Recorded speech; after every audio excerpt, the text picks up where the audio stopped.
내로 남 불. 내가 하면 로맨스고 남이 하면 불륜이다. 참요. 정의는 어디에서 오는 걸까요? 적어도 정의라는 말을 쓰려 그러면 공정해야 되고, 남이 하는 행동을 보고 내가 기분 나빴던 거라면, 내가 칼자루를 쥐었을 때 그런 행동을 하면 남 또한 기분이 나쁠 거다. 이게 정의란 무엇인가 아니겠습니까? 그래서 한마디로 공무원이 되려거나 공공기관에 들어가려면 시험을 쳐야 되거나 한마디로 능력을 입증해야 되겠지요. 물론 집권을 하면 차고 넘치는 수천 수만 개의 자리에 자기 사람을 넣을 수 있는데요. 그러려면 정치가 현실이니 어쩌겠느냐, 양해를 해달라 하면서 좀 부끄러워하고요. 과거 우리가 당신들이 집권했을 때 그런 걸 가지고 낙하산이라고 비판했던 부분에 대해서 좀 창피하게 생각한다. 자, 해보니까 우리도 어쩔 수 없더라. 양해를 좀 해줬으면 좋겠더라. 이렇게 이야기를 하면 그래도 뭐라 하는 사람이 좀 뭐라 하기가 그렇습니다. 왜? 잘못했다는 걸 인정을 하니까요. 그런데 뻔뻔하게 그걸 갖다가 부인을 하면서 민주당이 당 내부에 고위급 간부들, 즉 정당에서 일하는 당뇨라고 하는 사람들이 있지 않습니까? 직업이 당에서 월급 받고 일하는 사람들 중에 이 좀 고위급 되는 사람들을 정부 기관 가실 분하고 문자로 희망자가 있냐고 모집을 하니까 야당이 지금 전리품 나눠 먹기다라고 공격을 하고 나섰습니다. 그 내용을 보면 6월 26일자로 더불어민주당 총무조정국에서 당에서 파견 근무 시행을 위해서 우선적으로 희망 당직자의 수요를 파악합니다. 이에 정부 기관 등으로 파견 근무를 희망하시는 당직자께서는 아래와 같이 지원해 주시기 바랍니다. 아래 1. 파견 근무 내역 정부 기관 2. 파견 근무 방법. 파견 근무 기간은 1년입니다. 단 국장급은 퇴직해야 된다. 왜냐하면 국장급은 좀 좋은 자리에 파견을 할 거니까 그 자리 간 대신에 다시 당으로 오려고 하지 마라. 자, 이건 뭔가 하면 당으로서는 월급 많이 나가고 오래 있었던 터줏대감들을 좀 정리하고 또 젊은 사람들로 좀 보충하는 게 편하겠죠. 그런데 그냥은 자를 수 없죠. 당뇨라는 거는 아는 게 많기 때문에 기분 나쁘게 내보내면 사단이 납니다. 이건 정치 오래 한 사람들 잘 알지요. 그러니까 한 자리 주고 내보내서 당에 인사적체를 해소하고 비용도 줄이고 이런 부분으로 이런 걸 하고 또 집권했으니까 보너스로 한번 팔자에도 없는 뭐 의공 같은 거 한번 해봐라. 이렇게 한 건데요. 자, 문재인 대통령이 얼마 전에 뭐라고 했습니까? 공공기관에 대해서 채용 비리를 전면 조사해라. 이렇게 이야기를 했습니다. 자, 그러면서요. 자기들은 채용 비리를 저지르고 있습니다. 얼마 전에 김인호 한국무역협회장이 임기를 고작 넉 달 남기고 얼마나 쪼아댔으면 이분요, 과거에 정권에서 고위직을 했던 양반인데 정부를 향해서 날쌘 비난을 쏟아내고 더러워서 그만두겠다라는 식으로 그만두었습니다.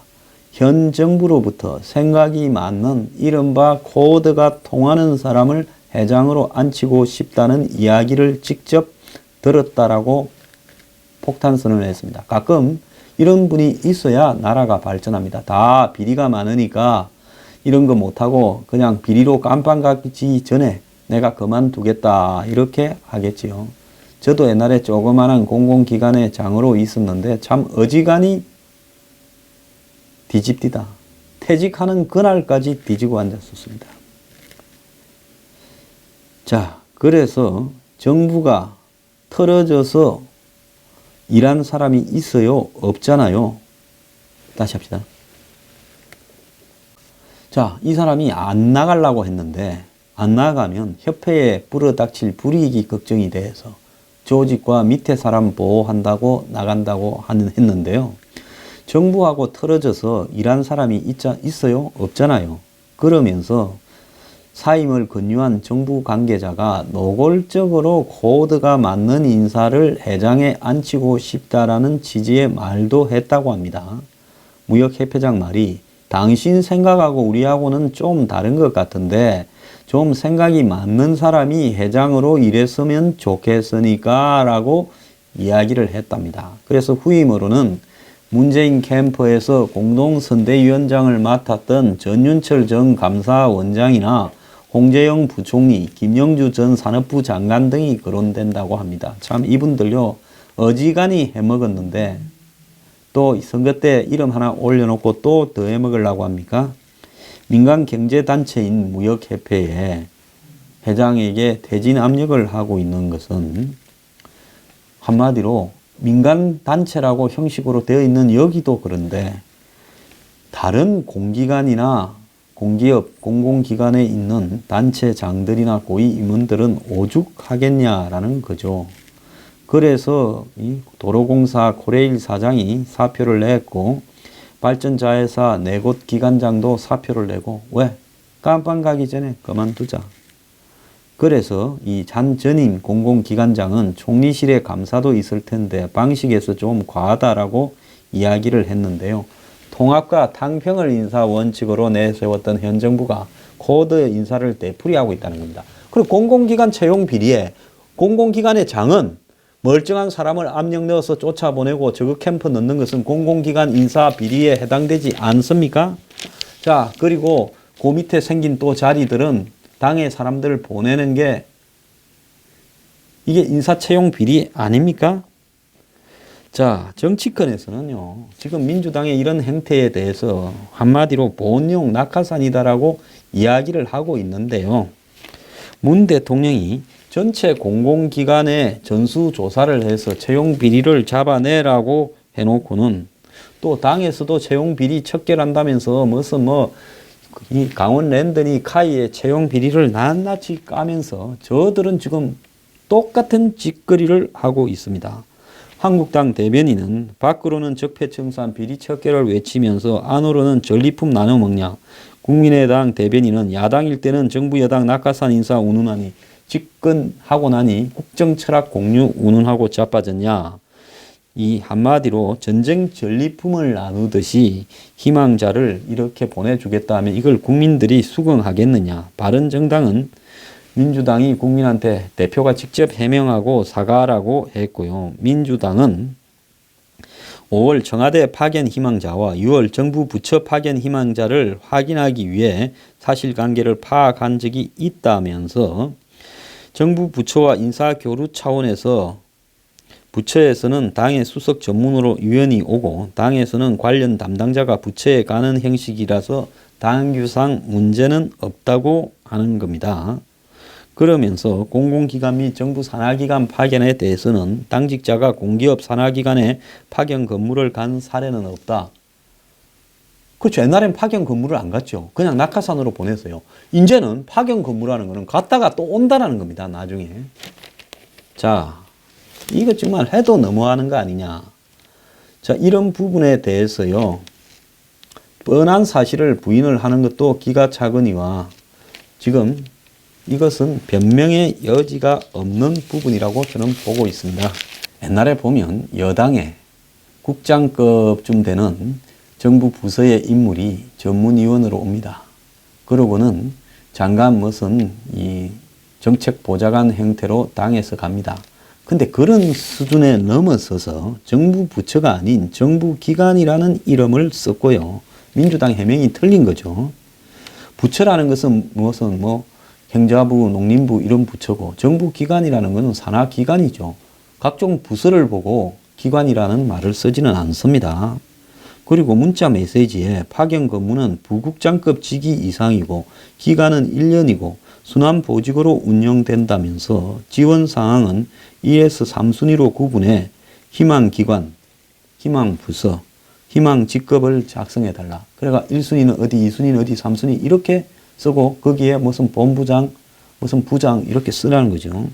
이에 대해 야당 관계자들은 공공기관 공기업도 다 포함되는데 거짓으로 해명하고 자빠졌느냐 하고 이야기를 하고, 민주당에는 공공기관에 공짜도 안 나온다, 정부기관은 정부 부처를 의미한다고 생떼를 쓰고 있습니다. 또 하나 더 하겠습니다.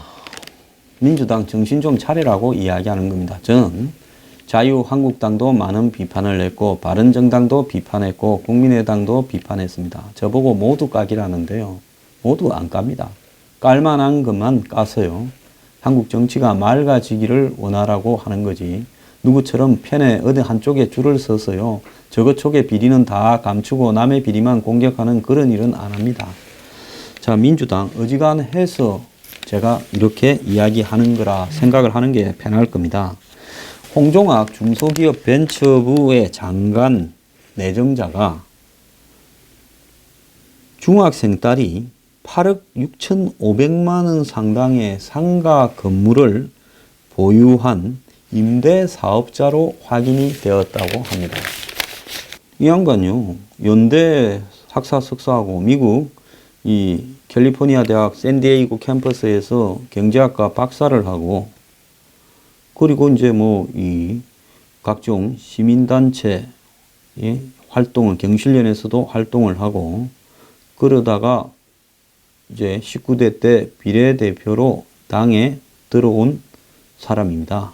그리고 이제 대학 마치고는, 박사 마치고는 가천대학에서 강사 교수를 했죠. 그래서 이제 경실련에서 사회활동을 했습니다. 그래서 경제정의실천시민연합 경제정책연구소 소장을 했는데요. 경실련에서 한 몇 년을 각종 경제 정의를 위해서 활동을 한 사람인데요. 그런 사람이 자기 집에 경제 정의는 전혀 없는 것 같습니다. 홍 후보자가 19대 국회의원 당시에 신고한 재산이 49억 5천만 원.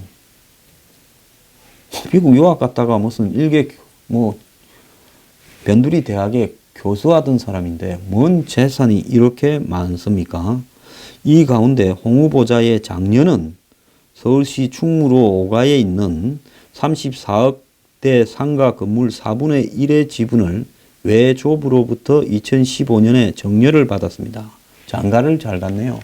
외할아버지가 대빵 부자였던 것 같습니다. 홍 후보의 장모가 건물 지분을 자녀들에게 정려하면서 이 가운데 절반을 홍 후보자의 아내와 장녀가 각각 반씩 받았다는 겁니다. 34억 건물 중에서 17억을 홍 후보자의 부인과 딸이, 장녀가 그걸 17억짜리의 반이니까 8억 5천만 원씩 받았다는 거고요. 이 빌딩 한 달 전체 임대 수익이 1,000만 원에 이르는 걸로 알려졌는데요. 그러면 4분의 1씩을 부인하고 딸이 갖고 있으니까 임대 수익의 250만 원씩이 매달 자동으로 통장에 들어오고, 2004년생인 장녀는 상가 외에도 은행 예금이 1,600만 원이다 라고 합니다. 홍 후보는 이 19대 국회에서요, 재벌들에 대해서 엄청 비판을 해왔고 상속 정려로 인한 부의 대물림의 부당성을 앞장서서 지적을 했습니다.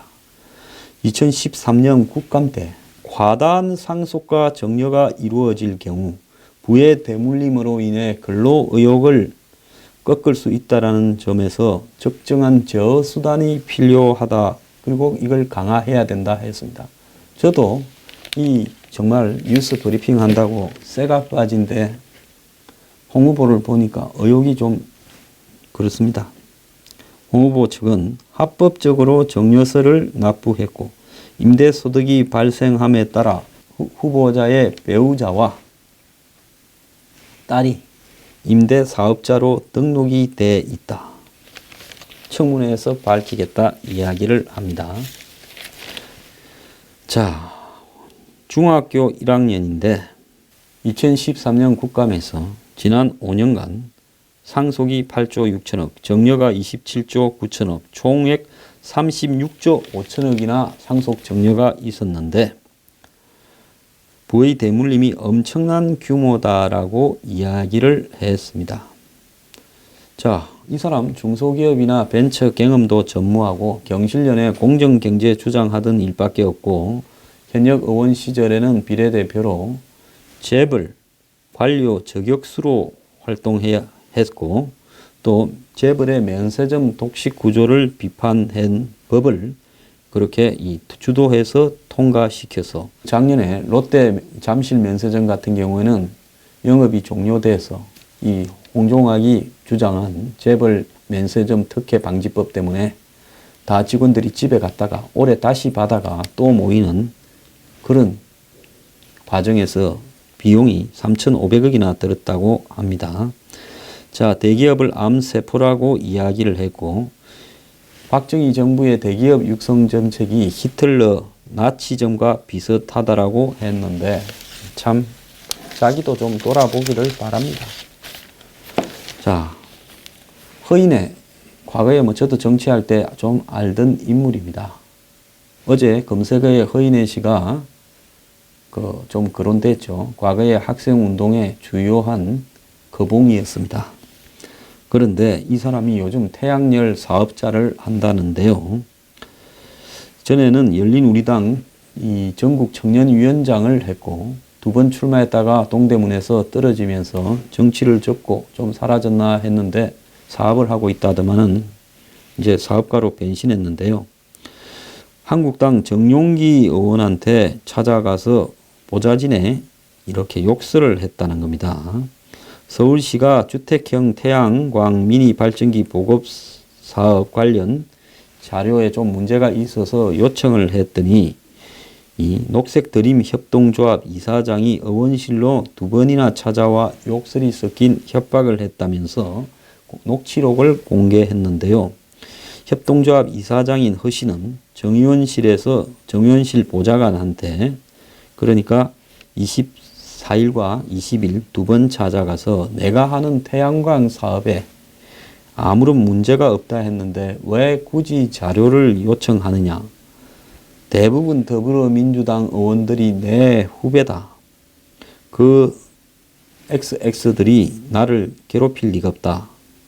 나한테 정용기 씨는 뭣도 아니다. 이 공표되어 있습니다. 제가 좀 추측해서 생각을 해보면 더불어민주당 의원들이 대부분 내 후배다. 그 자식들이 내지는 그 새끼들이 나를 괴롭힐 리가 없다. 나한테 정용기 씨는 X는 이는 성기를 지칭하겠죠. 지어자가 들어가는요. 그러면서 내가 잘하는 시민운동으로 낙선운동도 할 수 있다는 겁니다. 자, 그러면서 이 폭로한 정용기 의원은 이런 협박과 폭언은 국회 국감에 대한 모독이다. 박원순 시장이 밝혀내 조치를 취해야 된다. 이래 말했고 박원순 시장이 할 말이 있습니까? 해서는 안 될 은행을 했다 했는데요.